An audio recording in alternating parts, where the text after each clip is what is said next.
Hi, everybody. I'm Brian Camp, and I'm an alcoholic. By the grace of God, I'm trying to live by the principles found in Alcoholics Anonymous. I've been sober since January the 1st, 1976, and I'm very grateful for that.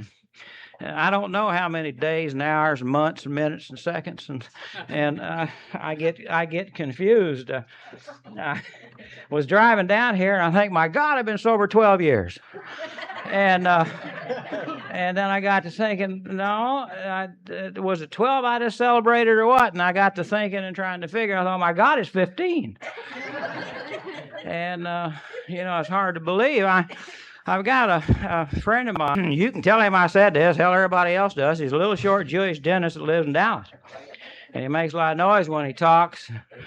And he said one time, the only thing bad about being sober is that time passes so fast. And God, that's so true. Seems like yesterday that I just got to you. But I've been looking forward to this weekend for a long time. Hell, I left home yesterday. Got to Houston at 2 o'clock yesterday afternoon and had a fantastic time. Spent the night with some friends of mine, and I think they're coming down tomorrow.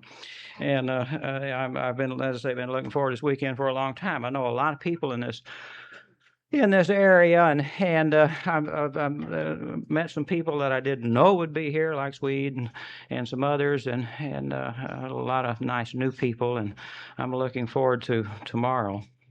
I don't know about tonight. You notice I'm the only one of the crew that he didn't introduce as a speaker.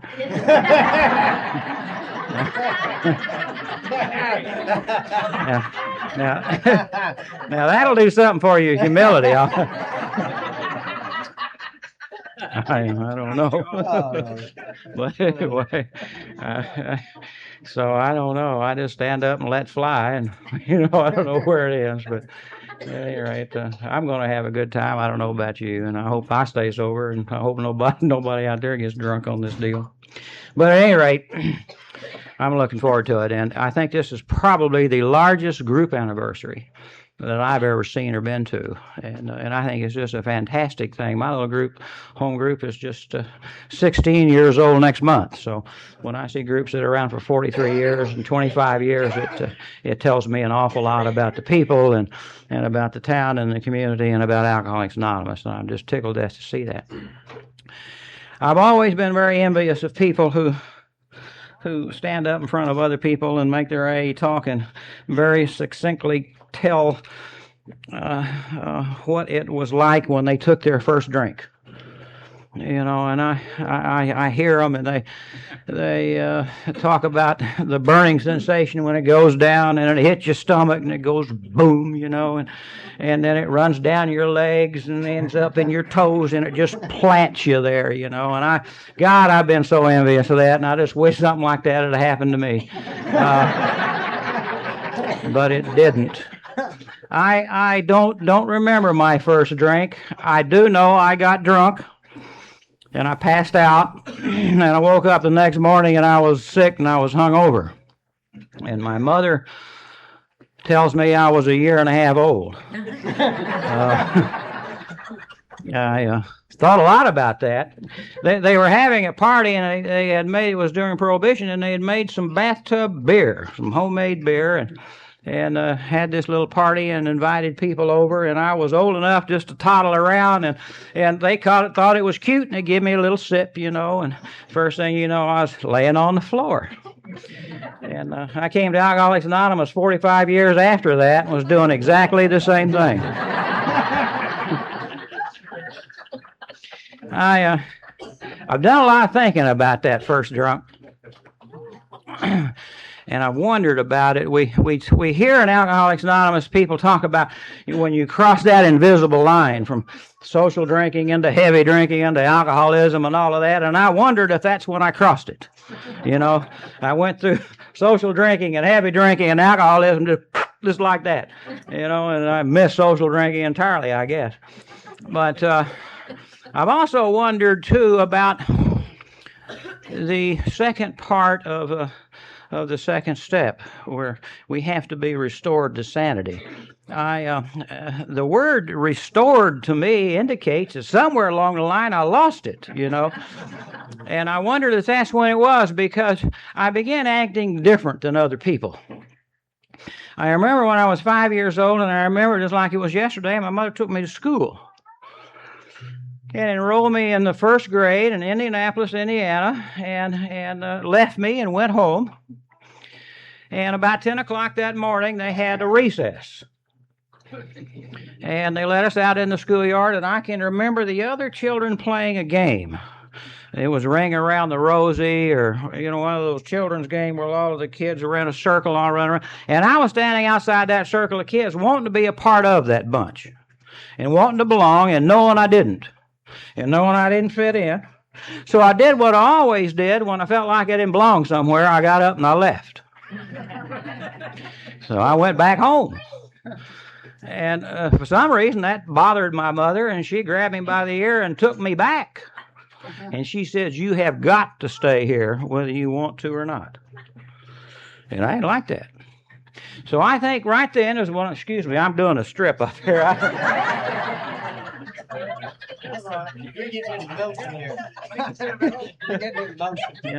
Now that everybody's seen me and all this stuff, you can tell that little short Jew that I wore a tie when you see him. He calls me up, and my wife will answer the phone, and he says, "Mitzi, this is the happy Jew. Can I speak to little Jesus?" You can't top him. Don't ever try. But at any rate, I began formulating a plan that I was going to live for the rest of my life. And that was when I got old enough and big enough, I was going to do what I wanted to do and when I wanted to do it and where I wanted to do it and how I wanted to do it. And that's what I did, by God. When I got old enough and big enough, I quit school. And I quit the Boy Scouts, and I quit church. And I moved out of the house, sort of, on the streets. And was living in alleys, and I'd break into places and spend the night there and hanging around pool halls, and all this wasn't down. And once in a while, I'd go back home and spend a few days, and then I'd leave and go back out again. And I began to get some pressure from my parents. God, do something. Either go back to school or get a job or move in or move out or just do something. So to escape all this pressure they were putting on me to do something, I joined the Air Force. And I was in the Air Force a week, and I discovered I made a mistake. And I was in the Air Force 2 weeks, and they discovered they'd made a mistake. Call came over the PA system. Private camp, report to the commanding officer, the captain it was. And I went to see this guy, and he was madder than heck, and he's waving a piece of paper around, and he says, "This paper says you're in the Navy." And God, Captain, I forgot to tell you all about that. What I'd done was I'd gone out to Hensley Field in Grand Prairie and joined the Navy Reserve because I liked their uniforms. And I figured their uniform would help me to get girls. and I needed help. I really did. So they swear you in, like you do. You hold your hand up and you swear to, to protect the United States and to protect the Constitution and go to war and die if necessary. So help you God, and you're in. And I did that, and they gave me the uniform. I took it home, I put it on, and I discovered I didn't like it. It was made out of wool, and I discovered wool made me itch. And then those Navy pants, that flap on the front's got 13 buttons. And you drink a little beer, and that gets damned inconvenient, You spend more time buttoning and unbuttoning than you do drinking, and hell, that ain't no fun. So I gave them their uniform back, and I thought that was it. But it wasn't it, Well, I pleaded and I conned and begged, and the captain, wanted to stay in. So he got me out of that. I run into one other guy that also was in the Navy when he was in the Army. And so I had to get a discharge from the Navy while I was in the Air Force. I stopped and looked back. That's not real normal for an 18-year-old kid. A couple more weeks went by, and a call came over the PA system, private camp report to the captain, and I went to see him, and he's mad again. He's waving a piece of paper around. And he says, this is from the FBI, and it says you're on probation from the Dallas County court system. And I, Captain, I forgot to tell you all about that. You know. Well, you know, when you're like I was, and you're skinny and you ain't nothing, and you want to be something, you know, you got to do. I joined the Junior Mafia in Dallas, you know, and I made a horrible criminal. God, I kept getting caught and put in jail. And one time I got caught so over a little matter, I thought something was 17 cars they were talking about. And they put me in a Dallas County jail, and my mother did something she had not done before. She let me sit there. She did not come and get me. And I sat in that Dallas County jail, and right then I got honest with other people's property. Because I didn't like it in jail. I discovered something about being in jail, particularly that one, and where they put me, there are bad people in there, and there are scary people in there. And I vowed then I would never take anything that belonged to anyone else, and to this day, I haven't. I've been honest as far as other people's properties. So anyway, I didn't like the Air Force. You know, because if you're going to do things how you want to do it, and when you want to do it, and where you want to do it, and all that, you can't do it there. You know, you got to do what they want you to do. And I never wanted to do what they wanted me to do. We always had arguments about this. And God, they'd always win, you know. And they sent me as far away from San Antonio as they could. They sent me to Manchester, New Hampshire. And I got sick because I didn't like it up there. And I got conned my way into an Army hospital in Boston, Murphy General Army Hospital. Back in those years, that's where they sent you in the Air Force, was the Army hospitals. And they examined me, couldn't find nothing wrong. They x-rayed me, even x-rayed my head and couldn't find nothing, you know. And so they finally decided they sent me to the psychiatrist. And so they sent me to see the psychiatrist. And it's the first psychiatrist I've ever seen. The only psychiatrist I've ever seen. And this guy looked like a psychiatrist should look like. He looked intelligent. He was just a little bit of hair on top, and he wore them big, thick eyeglasses, you know, that it made his eyeballs look real big and round. And he looked smart. I knocked on his door, and he said, you know, come in, and I came. He said, sit down. I sat down, and we stared at each other. It seemed like 10 minutes. I'm sure it was just a few seconds. And then he asked me the stupidest question I've ever heard in my life. He said, what are you thinking? And I told him. And then he didn't want to talk to me anymore. And a couple of weeks later, they came around and gave me a discharge. Says, you can go home. Honorable discharge. Sent me home. Just like I'd served the whole deal, you know. God, they're glad to get rid of me. So I came home and lived normal for a while. Got married, got a job, went back to night school, got my high school education, went to college, and spent 3.5 years out at SMU at night, and got a better job, and got promoted, and got shipped to West Texas, and sold the company, and I moved to Albuquerque, and then I moved to Billings, Montana, and then I moved to Salt Lake City, and all the time the drinking's getting worse. And I was in Salt Lake City, and I was there 3 years, and I lost 3 jobs in those 3 years. I was fired from all of them. And I blamed it on the Mormons. Well, you know, those people don't smoke, they don't drink coffee or Cokes. Back then they could drink Pepsis because they owned some stock in Pepsi. But it was incredible, and they don't swear. And I thought, God, if I can just get home, back to them Southern Baptists where they understand me, you know, I'll be okay. So I came back, and I got a job with the world's largest steel company. And in about 1.5 years, I was promoted and sent back out on the road to sell. And before long, I was in trouble again, and they had to fire me. So I got a little lesser job, and I quit that one. I came in, they said, if you ever come in here again at 4 o'clock in the afternoon drunk, we're going to fire you. And that insulted me. You know, they didn't appreciate me. And I'd show them, by God, I'd quit. So I quit.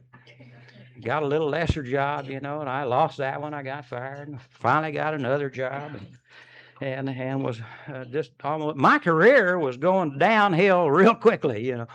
And by that time, I had lost 6 jobs. I was doing things like I never could work at a job long enough to get a vacation.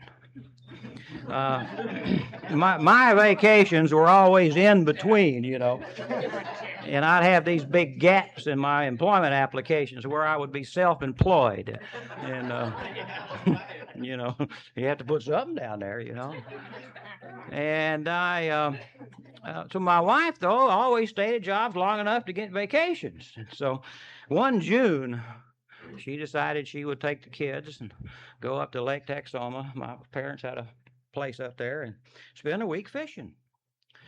So they left and they went up there, and the plan was I was to come up the following weekend and spend the weekend. Well, about Wednesday I went home from work and did what I always do when I got home. I mixed a big drink and drank it real quick. And then I mixed another drink and took it to the bedroom and changed clothes. And it being summertime and warm, I changed into a pair of walking shorts and a short sleeve shirt. And then sat down in my reclining chair and started to drink. And then I made a mistake. I started to think. And you should never drink and think at the same time. Looking for these signs, I don't like them signs, them think things, You want to get a newcomer drunk, tell him to go off in the corner and think. Jesus. You better go with him. When I was sober 10 years, my sponsor said, okay, now you can think, but just a little bit. Don't think much. And I found that's very helpful. And I got to thinking, we had some neighbors across the street. God bless his heart. He had a drinking problem. He's sober now a couple of years. He's doing it on his own. And we got a call from his wife the other night. And this couple I'm talking about, he's in the hospital and has cancer of the esophagus. And I don't know if he's going to make it or not. When I came to Alcoholics Anonymous, he was the only friend I had left on the face of the earth. And he's in Baylor Hospital tonight.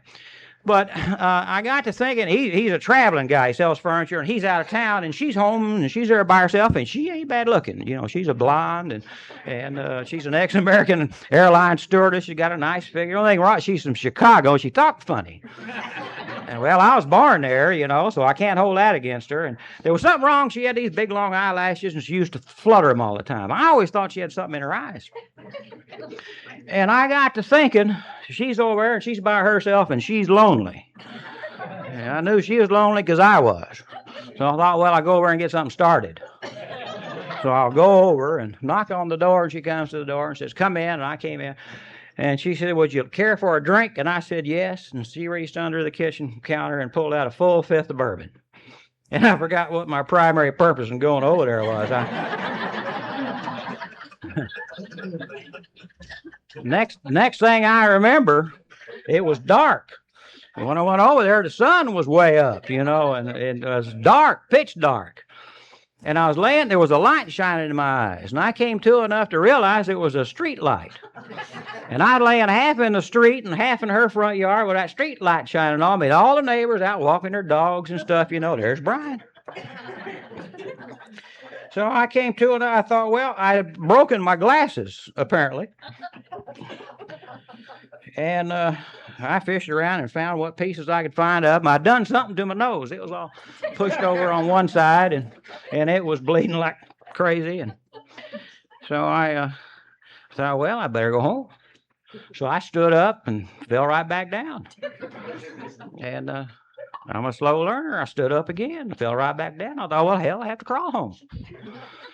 Well, and then the first time I crawled home from a neighbor's house. I had crawled home from a neighbor's house in Salt Lake and from another one in Montana, but this is the first time that I had ever had to crawl across a street. Before, it was always on the same side of the street. Now, my street's a wide street. And it's rough. It's asphalt. I got down, felt of it 5 or 6 years ago, and God, it's a sharp thing, And so I start crawling across the street, and I don't crawl too good because I'm still pretty drunk. If you've ever seen a drunk dog, where I was brought up in Dallas, there was an old saloon, beer joint. We used to call them beer joints back then. On the corner, and they had this German Shepherd that would come down there, and she was an alcoholic. This old German Shepherd was, and they set this pan out of the beer joint at 10 in the morning when it opened, and she'd stay there all day long and lap that beer all day long, and then at night she'd go home drunk.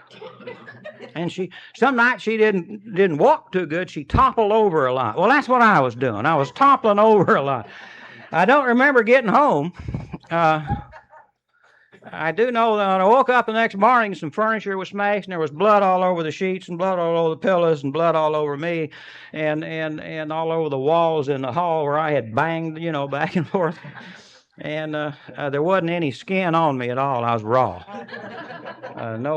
Just raw. No, my elbows and shoulders and knees and back and chest and stomach, and I was just raw all over. And God, I have never been so sick in all my life as I was that morning. I called the boss and told him I had a stomach virus and couldn't come in.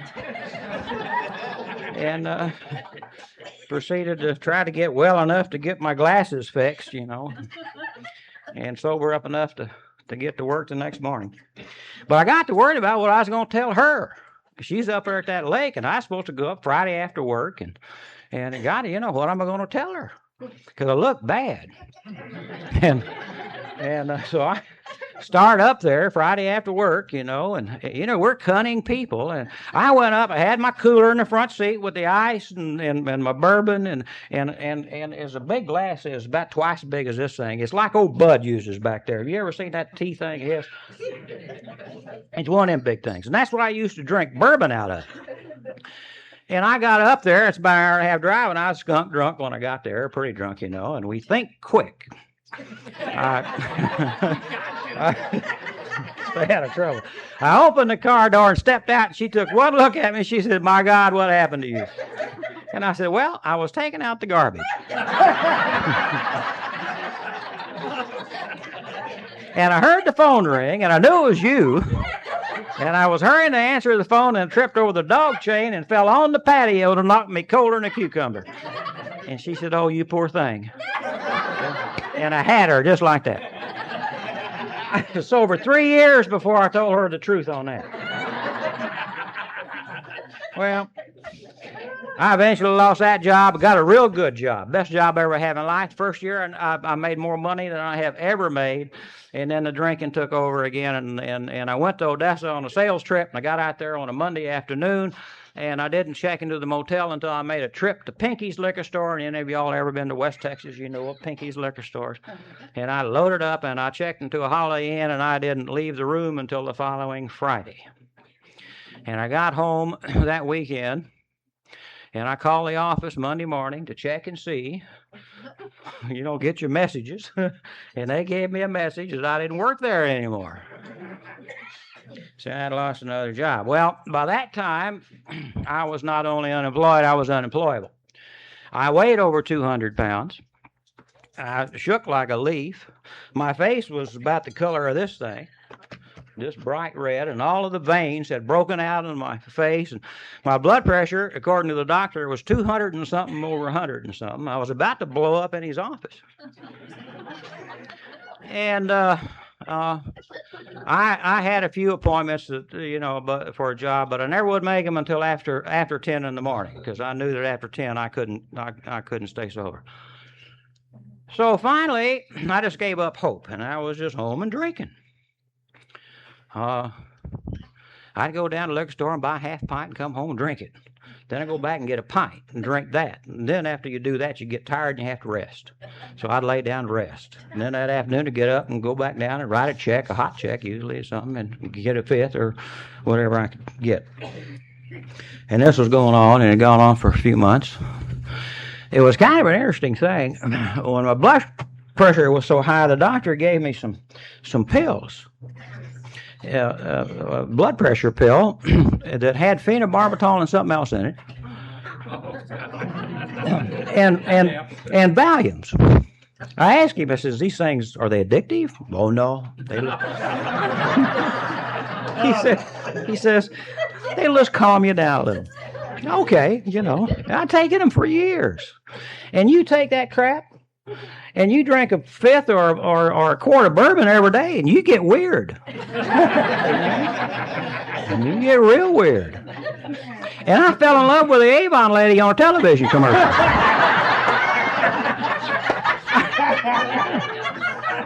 I used to stand in my living room, got a big picture window, and watch for her. I knew she was coming. I knew it. Thank God nobody ever came to the door. I had all these fantasies, see what I was going to do. God, she was pretty. It's so disappointing. About once a month, I find a little Avon book wrapped up and thrown in the driveway. And they're either doing it that way or somebody told on me. They won't come to the door. I used to sit in that living room and drink and look out that picture window and watch my neighbors go to work and come home from work and play with their kids and mow their yards and lead normal lives. And I used to sit there and I'd say, God, why am I different than those people? All I want to be is just like those people. Why am I different? Somehow I knew I was different than them, but I didn't know how, I didn't know why. If you would have suggested it was my drinking, I'd have swung at you. That's what was letting me live. I couldn't have lived without alcohol. That was letting me get from one day to the next. I used to say over and over and over and over and over, thousands of times, God, if this is all there is, I want out. I didn't do it because I figured that if I did, she'd blame herself for it, and I knew she wasn't to blame. And I just didn't have the heart to do that to her. But I wanted out of it. And I used to sit there and drink, and God, if this is all there is, I want out. And it occurred to me one day when I was sitting on that sofa and looking out that picture window that I was absolutely useless and hopeless, and that my family and my neighbors and my kids and my parents would be better off if I wasn't there. And I knew that was true. And that almost killed me. But I could not stop drinking. I could not stop drinking. She came home she used to beg me, please don't drink till I get home. And I'd promise her, I won't. And she'd get home and I'd be drunk. And this went on for months. One night she came home from work about 6 like any other night, and I'd promised her I wasn't going to drink. She got home and I was standing in the kitchen and I was drunk, and I looked in her eyes. And I saw in the pain and the hurt and the bewilderment and the despair and the loneliness and the things that we see in their eyes. And I would have died willingly to have taken that look out of her eyes, but I could not stop drinking. So I did what any alcoholic does. We just don't look in your eyes anymore. Can't stand it. It hurts too much. Because I knew what I was doing. And but I couldn't stop drinking, and this went on for a few more months. And she came home from work one night. It was a Monday night, and it was July, and it was a night like any other night. She came home, and I was in the kitchen, and I was drunk. She said a strange thing happened. She worked for an insurance agency in Dallas, and they sold automobile insurance and personal property and things like this. And she was renewing a policy for some guy on his automobile or his personal property, his household stuff or something. Never met him, didn't know him, talked to him on the phone a couple of times. And she said somehow we got to talking about alcohol and alcoholism and alcoholics, and I told him about you. Oh, God, I got mad at that. Because this guy ain't no bum. This guy was a vice president with one of the world's largest stock brokerage companies. She didn't know him. Yeah. And he said a strange thing. He said, that's strange you should bring this up, because he said, I'm an alcoholic. And I'm a member of Alcoholics Anonymous, and I haven't had a drink in 5 years, and I'm happy. And one thing he said got my attention. I could have cared less he was an alcoholic and a member of Alcoholics Anonymous. You see, I'd heard about you.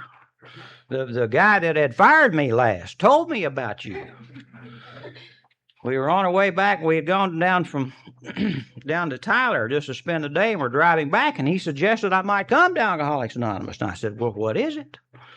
He said, and I'll quote him. He says, it's the place you go where you stand up in front of everyone else and tell them what of a son of a bitch you are. Well, I did not want to do that. God, I didn't want to do that. You know, I was trying to hide it from everybody. I knew what it was, but I didn't want you to know. You know how we wear them dark glasses?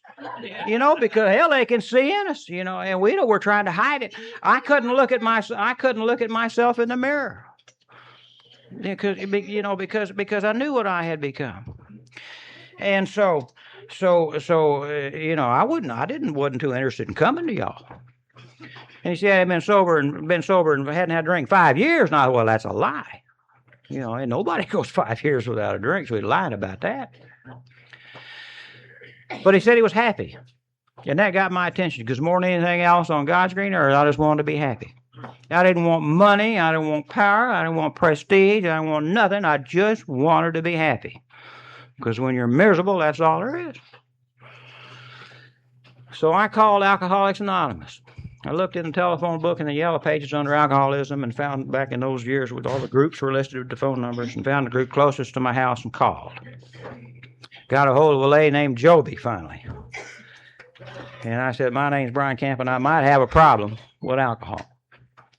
She said, we have a meeting tonight. This was a Monday night. Can you come? And I said, no, I can't come tonight because I got an important business appointment. Reeling around the kitchen. She's holding me up, you see, because I'm talking to Alcoholics Anonymous, and she don't want me to pass out now. She said, I said, do you have literature? And she said, yes. I thought, well, I'll ask her to mail me some. But by the tone of her voice, I had figured out that she wasn't going to mail me nothing. And I was right. She wouldn't have. She said, we have a meeting on Wednesday, and it's an open meeting, and it's a speaker's meeting, and you can bring your wife. And I said, I'll come. So Wednesday came, and I didn't drink. And she got home from work, and I was showered and shaved and had my hair combed and looked as good as I could look under the circumstances. And was ready to go to this AA thing. And so we go down there, and we drive up in front of the building. Time finally comes, drive up in front about 7:45. I never was one that drove around the back of nothing. I drove up to the front door. I wanted them to see me coming. And there were 3 guys standing outside. One of them was a little short guy. He had on a pair of red pants. He had on a red T-shirt. He had red hair with a burr haircut and a red beard and beads hanging around his neck. You know. Real funny-looking little guy. Then there was a big, tall, gray-headed man that I talk a lot about. Got those thin blue lips that look like he's mad at something. And he was there. And then there was another guy standing there, and this other guy scared me because he looked mean. And he looked rough. He acted mean and rough. And, you know, kind of like he was a convict. So it turned out he was. You know. Well, an ex-convict. He became my sponsor later on. He was my sponsor for 9 years. But I was scared of him. I stayed sober 6 months on account of him one time. I was scared to death of the guy. He never actually threatened to hurt me outright if I got drunk on him. But he did tell me one time that if I got drunk, there was a very good chance that I would have a serious accident involving broken bones. And I got the message, I'll tell you for sure. Well, they said, come in, and we went in, and we sat down, and they started the meeting. It was a meeting a lot like this, I guess, an open speaker meeting, you know. And I don't remember too much about it, but there was a guy from Weatherford talking. And that man stood up and told the most horrible story I have ever heard in my life. It was awful. He had lost everything. His wife had left and taken his children away from him and divorced him. And what furniture was left, the furniture store came and got and repossessed it. The mortgage company got his house. They repossessed his house. He had gone bankrupt and lost his business. The bank had repossessed his pickup, and if you live in Weatherford, Texas, that's the worst thing can happen to you is to get your pickup repossessed. And his dog had died. And everybody was laughing. I said, good, this is not funny. You know? These people are crazier than I am. And I couldn't wait to get out of there. I mean, I couldn't wait to get out. So meeting was over finally, and we left. And I got home, and I had a full bottle at home because I hadn't drank that day, you know. And so I started it on that fifth or quarter, whatever it was. And I don't know how long it took me to drink it, 2, 3, 4, 5, 6 hours, I don't know. But it was real early in the morning when I got through with it. And when I got through with that fifth or quarter bourbon, I was as sober as I am right now. And that was a strange thing. Because, you see, by that time, I'd lost all tolerance for alcohol. I could drink less than a half a pint and pass out because I just saturated. And every time I do it, you know, I could be standing talking to you, holding a brilliant conversation. And when I drank alcohol, I was brilliant. And the next minute, I'd be laying on the floor. And I'd always break something on the way down. I was sober 6 months before I could raise my right arm above my shoulder because I had cracked my collarbone on something. And I just, you know, and I just sober as I am now. I couldn't get a buzz. I couldn't feel it. I couldn't lay down. I couldn't sit down. I couldn't sleep. I couldn't do nothing. Just pace that kitchen floor and drink from that fifth. That's all I could do. And there was something bothering me, and I didn't know what it was, and I still don't know what it was. I think the closest I can come to it is that when I went to that meeting, they read something, they said, from some kind of a book. And it started out, you know, or part of it, if you want what we have. And I remember, if you see my home group, and I'm still a member of it, it's a Northeast group in North Russian Hills. Look around, I looked around that old roof, I didn't see a damn thing. You know, geez. But I was impressed with something. Those people were laughing, and they were happy, and they were sober, and they were hugging, and they were kissing, and they shook my hand, all of them, and asked me to come back. You know, it was an amazing thing. It was an amazing thing. And I think that deep down inside, I realized that those people had something I wanted, and I was scared to death I couldn't have it. And I think that's the reason that jug had no effect on me. I don't know. But anyway, we kept going to these open meetings, and this guy's name in Dallas, his stockbroker's name was Bob P. And she met him for lunch one day, and he sold her a big book and a 12 and 12, and brought it home. And I'd sit there and drink and read that. I loved the big book, and still do. But the first time I picked the big book up, I fell in love with it, and I would sit there and read and drink. You know, if you knew this ain't the way to do it now, until the print would start to separate. You know, your eyes get tired, so I'd have to lay down and rest, and then I'd get up and read the book. Had some more neighbors across the street, and they used to come over and drink with us, and I'd get a little swacked, and I'd read the big book to them. And she used to get so mad she'd leave the room. You know, she had to figure out this is not the way you work the program. Well, we go to meetings once in a while, these open meetings, and listen to the speakers, and she'd call this Bob guy over in Dallas, and she'd say he's still drinking. So he told her one time, he says, well, you can't do anything about his drinking. You need to go to Al-Anon. So she come home one night, and she fixed dinner. Didn't ask me what I wanted it. Fixed it. Set it down in front of me, and not too gently. Here's dinner. I'm going to an Al-Anon meeting, whatever the hell that was, and left. And God, I was insulted. She's going down there, that bunch, and, you know, tell them what they're doing to her down there. And down there plotting on what they was going to do to me, or, you know. And I didn't trust them. And I didn't like them. So we kept going to a few more open meetings, and finally she come home one night, and she said, Bob says, I was beginning to hate this bozo, and I never met him. Turned out he's a nice guy.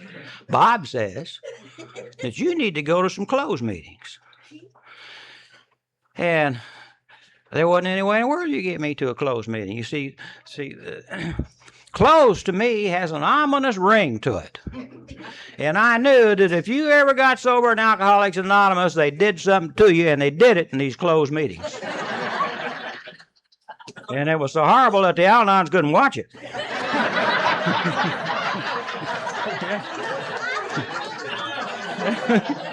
And boy, they weren't going to do it to me, I can tell you. Well, I finally had to start going to some closed meetings because they started a big book study on Tuesday night. And I loved the book, and I started to go. And I remember one night they was talking about resentments. And you know, we got to the part, we're talking about resentments. It's the number one offender. It destroys more alcoholics than anything else. And I looked at him. I was smart-mouthed. God, it's amazing he let me stay. I said, well, I don't have any resentments, so that doesn't apply to me. And then I'd go home after the meetings and sit down at my kitchen table. It's a pretty good-sized table. Turn on the bright light above it. Get my bottle of bourbon and a glass and unfold a navigation chart. One of them big navigation charts. I owned an airplane at the time. That's scary. Nobody would fly with me. Nobody would fly with me. I always had to go. I used to take my little dog with me. She used to love to go flying. And I'd take her. But I was plotting and planning on how I was going to get even with these people who had fired me the last time. And I had it all figured out that in the wintertime when it's still dark, my boss got to work at 6:30 in the morning, this guy that had fired me. And I knew right where he'd be sitting. And I was going to take off, and I was going to fly real low with no lights and around an interstate, Loop 820 in Fort Worth. You know, if you fly and you want to fly real low, either by choice or necessity sometimes. If you fly over an interstate highway, you're safe because you can't bump into TV antennas and water towers. They don't build them over interstates.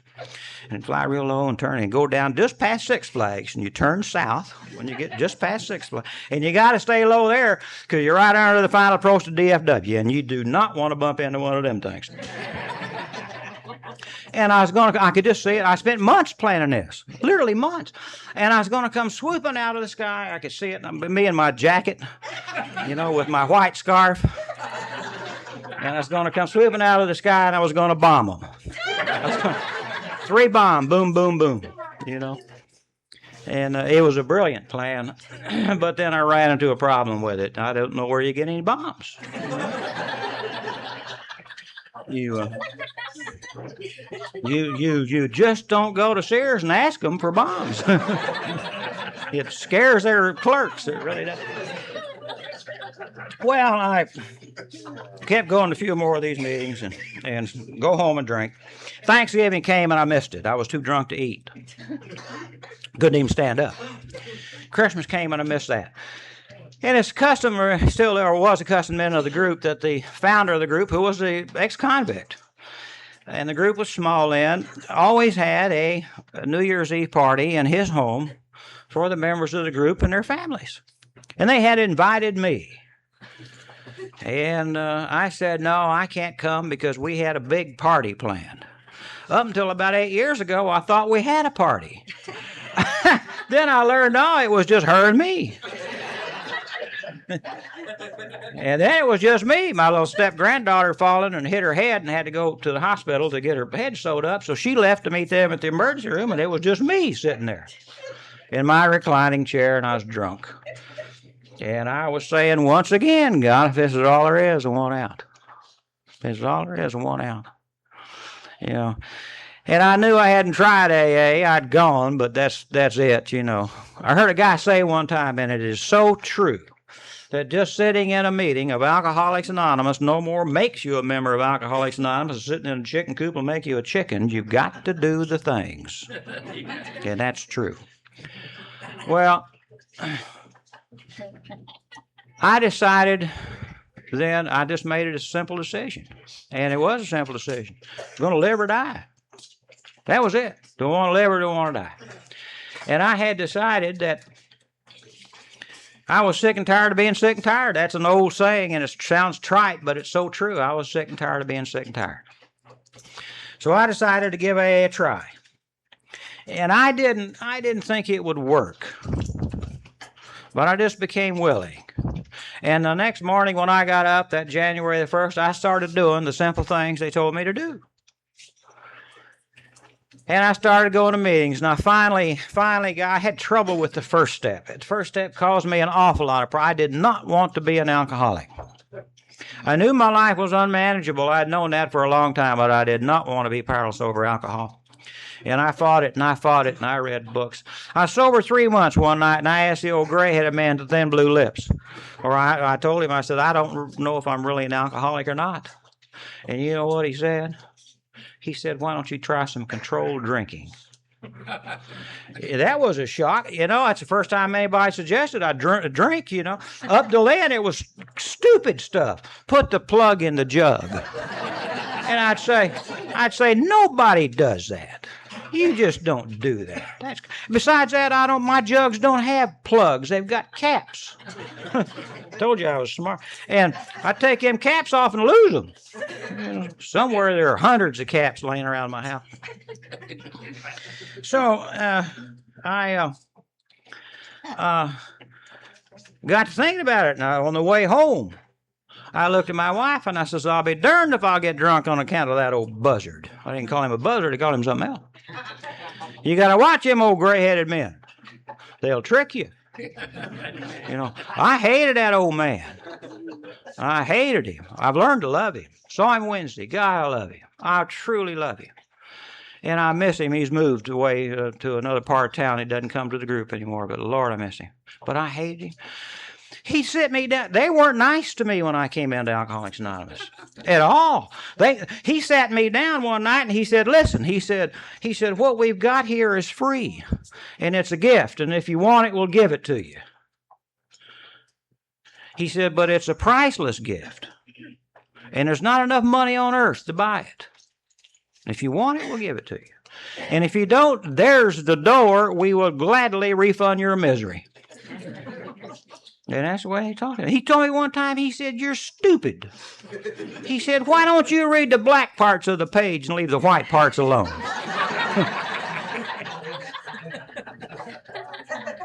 Well, I finally got through step 1 and step 2 and step 3 and then did what a lot of people do. I rested on my laurels, or another part of your anatomy. And I didn't do nothing. I was active. I went to meetings. I was co-chairman of the Texas State Convention when it was in Fort Worth that year. That was 1978 or 9, I think. I had GSR for the group, going to all kind of service meetings, you know. But I wasn't doing nothing. And I was sober 3.5 years, and things started to go sour.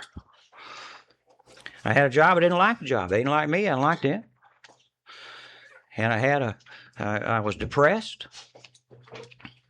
And I was having some physical problems, and they were real physical problems. They were not imaginary.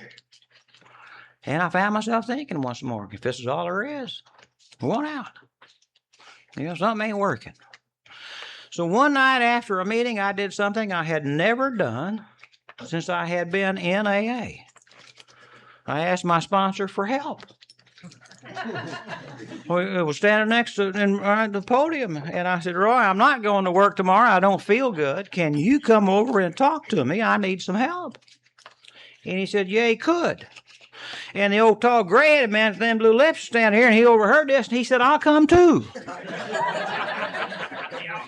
And he did.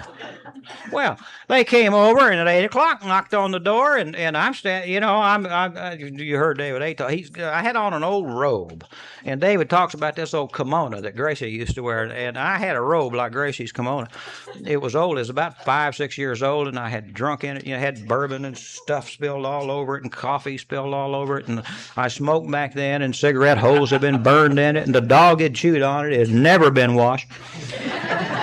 It was an awful-looking thing, and I asked them to come, and they came in, and I sat them down, and I got them a cup of coffee, and I sat down in my reclining chair and looked as pathetic as I could look and proceeded to tell them my sad story.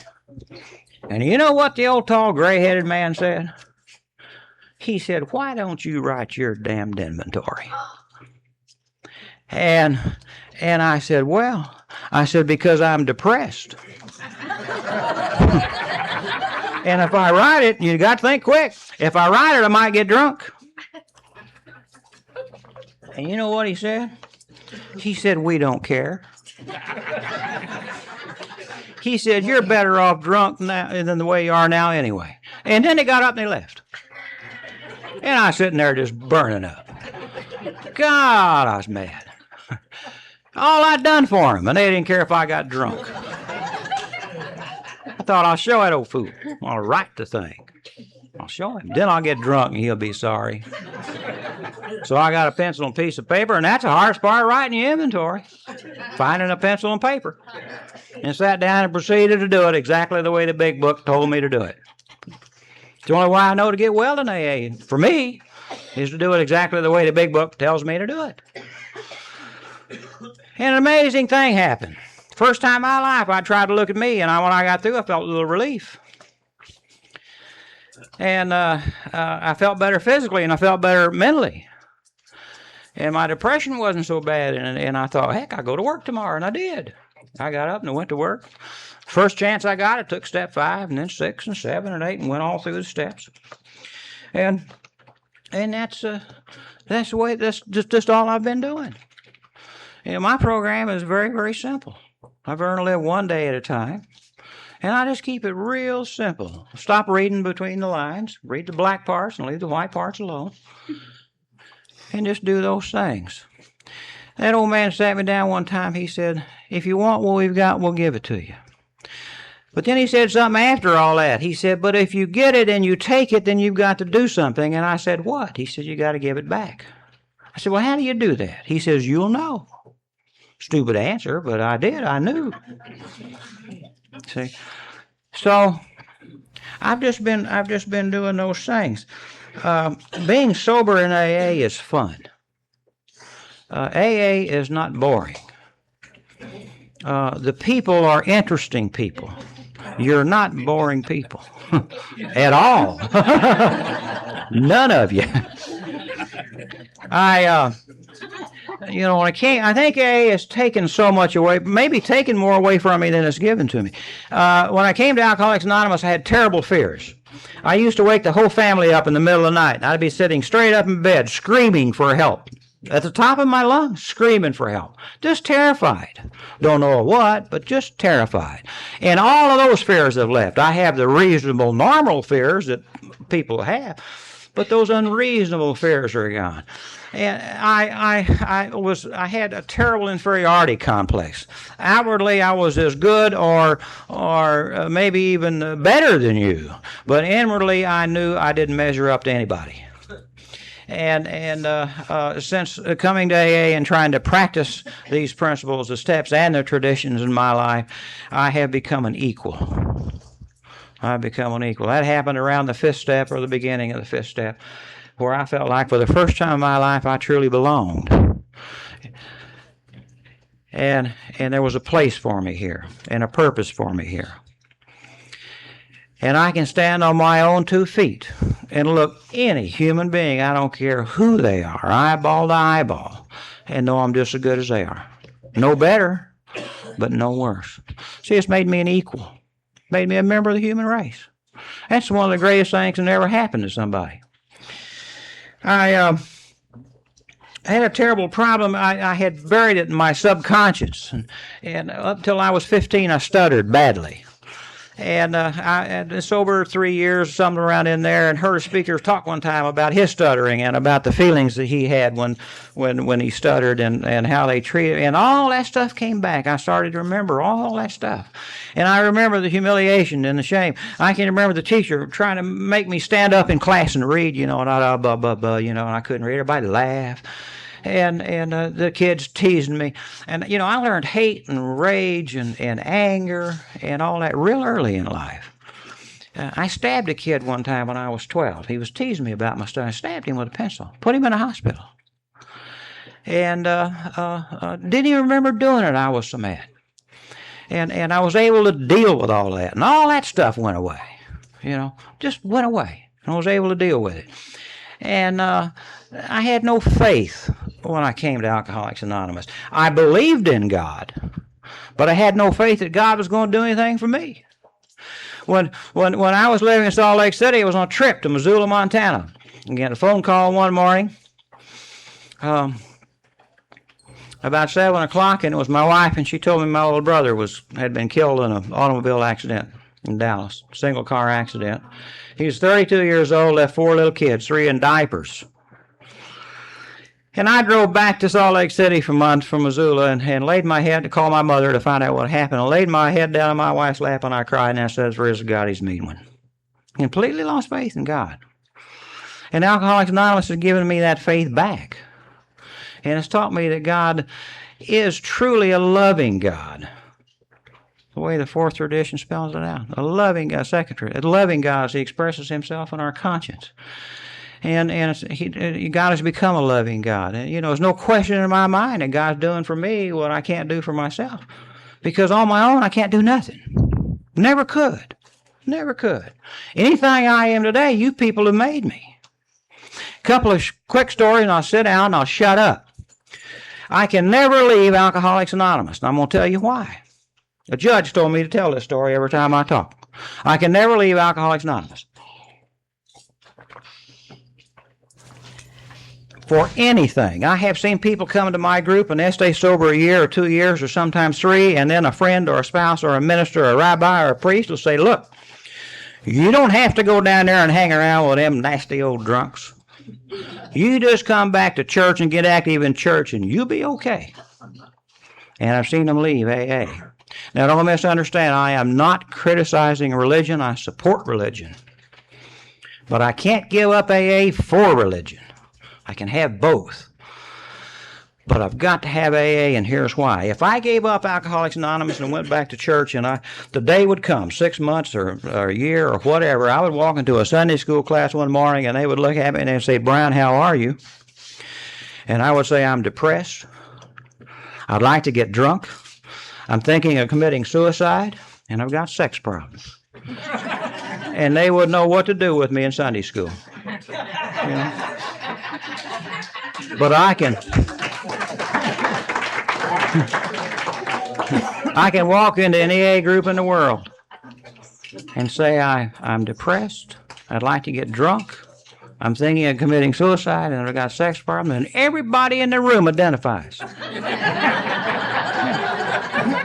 You see, the people in church don't have the answer for my problem. They tried to help me. My doctor tried to help me. My family tried to help me. It must be frustrating for the Al-Anons, and God bless them, They try for years to get the bum sober, and all kinds of devious things. You hear them talk. And finally the guy thinks, well, I need help, so he calls AA, and here comes a plumber that's just spent 7 hours in a sewer. Still got his old rubber boots on. And he walks in, he talks to the drunk for 30 minutes, and the guy never takes another drink. Think how frustrating that must be. Jeez. Terrible. So, I got my answer from God and from you. You gave it to me.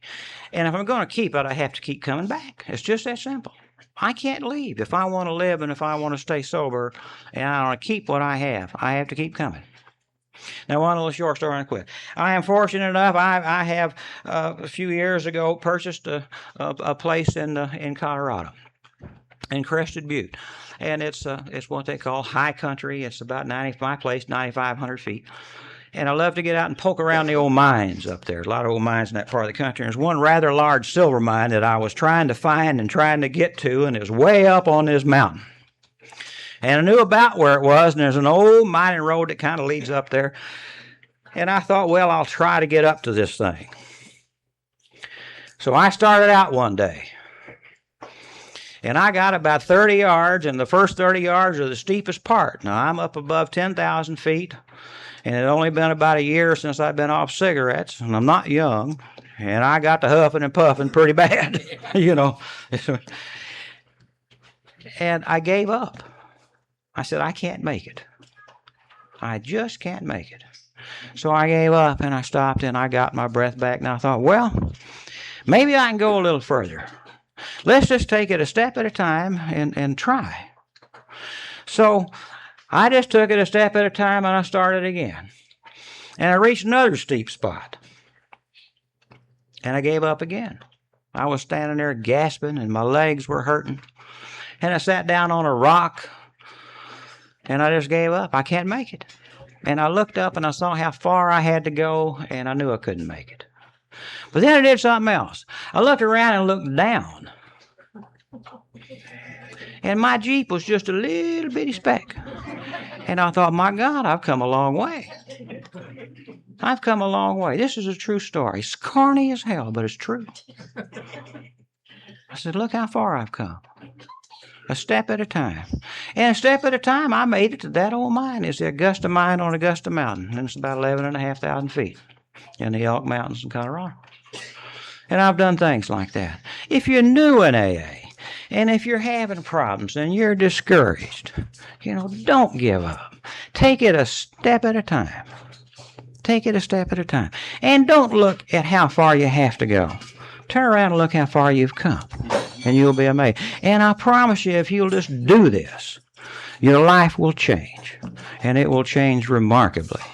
God bless you and me and all of us, and I want to thank you for asking me, and see you tomorrow.